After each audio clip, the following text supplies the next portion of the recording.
ఇక్కడ ప్రోగ్రామ్ చేస్తున్నట్టే నాకు ఎంతో చాలా హ్యాపీగా ఉండడం జరిగింది. నిజంగా మన అన్నగారి కులాల బీసీల ప్రతి ఒక్కరూ గ్రామ సర్పంచ్ నుంచి ఎంపీటీసీ కానివ్వండి, జెడ్పీటీసీ కానివ్వండి, ఎమ్మెల్యేలు కానివ్వండి, అందరూ కూడా ఇక్కడ ఉన్న ప్రతి ఒక్కరు కూడా మనము అసెంబ్లీలో ఉన్నటువంటి వాళ్ళం మనం. కానీ ఈరోజు అణగారిన కులాలను అణగదొక్కినటువంటి వాళ్ళు ఉన్నందున మనం ఈ పరిస్థితిలో ఉన్నాం. కాబట్టి ఇప్పటికైనా మించిపోయింది లేదు. ఈరోజు మొన్న కోర్టు తీర్పు 42% బీసీలకు వాటా రిజర్వేషన్ కేటాయించడంగానే అసలు ఎలక్షన్లు పెట్టాలనే ఉద్దేశంతో తీర్పు ఇవ్వడం జరిగింది. దాన్ని ఉద్దేశించుకొని దాన్ని మనం వినియోగించుకొని అన్నగారు ఈరోజు బయలుదేరి కంటే ప్రతి జిల్లాలో, ప్రతి వార్డులో, ప్రతి మండలంలో కూడా మనం పోటీ చేసే కార్యక్రమానికి తనకు వెన్నట్టు ఉంటామని సభా సందర్భంగా తెలియజేస్తున్నాను. కొడంగల్, పరిగి, వికారాబాద్, అదే రకంగా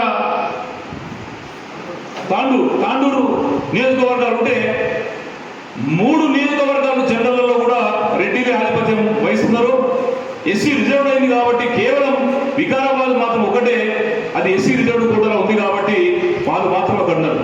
మరి బీసీలకు స్థానం ఉందా ఇక్కడ వికారాబాద్ జిల్లాను చూస్తే దాదాపు 58% బీసీ పాపులేషన్ వికారాబాద్ జిల్లాలో ఉన్నది. మరి ఓట్లన్నీ మనదైతే ఆధిపత్య స్థానాలలో అగ్రవర్ణాలు ఎందుకు కూర్చుంటారో ఒకసారి మీరు ఆలోచించాల్సిన అవసరం ఉన్నది. ఇవాళ మిత్రులారా, కాంగ్రెస్ పార్టీ ఈ రాష్ట్రంలో, అదే రకంగా ఈ జిల్లా, ప్రత్యేకించి వికారాబాద్ జిల్లాలో ఈ రాష్ట్రానికి సంబంధించినటువంటి స్పీకర్ గడ్డం ప్రసాద్ గారు ఇక్కడ నుండి ప్రాతినిధ్యం వహిస్తున్నారు. ఈ రాష్ట్రానికి ముఖ్యమంత్రి అయినటువంటి రేవంత్ రెడ్డి గారు కూడా కొడంగల్ ఈ జిల్లా నుంచి ప్రాతినిధ్యం వహిస్తూ ఉన్నారు. మరి ఇంత జనాభా ఉన్నటువంటి బీసీలు రాజకీయ ప్రాతినిధ్యం లేకపోతే ఏ విధంగా సబబు అని చెప్పేసి ఇవాళ మనం ప్రశ్నిస్తున్నాం. మిత్రులారా, మనందరూ తెలుసు, గడిచినటువంటి ప్రభుత్వం 10 సంవత్సరాలు బీసీల హక్కులను కాలరాసి బీసీల అవకాశాలను దూరం చేసినప్పుడు 34% ఉన్నటువంటి బీసీ స్థానిక సంస్థల రిజర్వేషన్లు 18% కుదించినప్పుడు మనందరం కూడా ఐక్యంగా పోరాడి కేసీఆర్ ప్రభుత్వానికి ఎదురొడ్డి మనం తిరుగుబాటు చేస్తే ఆ ప్రభుత్వం పడిపోయింది. మనందరి యొక్క సపోర్ట్ తోని, సామాజిక సంఘాలు, ఉద్యమ సంఘాలు, సివిల్ సొసైటీ సపోర్ట్ తోని ఈ రాష్ట్రంలో కాంగ్రెస్ పార్టీ అధికారాన్ని చేజించుకున్నది. దానికి కారణం మనందరం అని కూడా ఈ సందర్భంగా తెలియజేస్తున్నాం.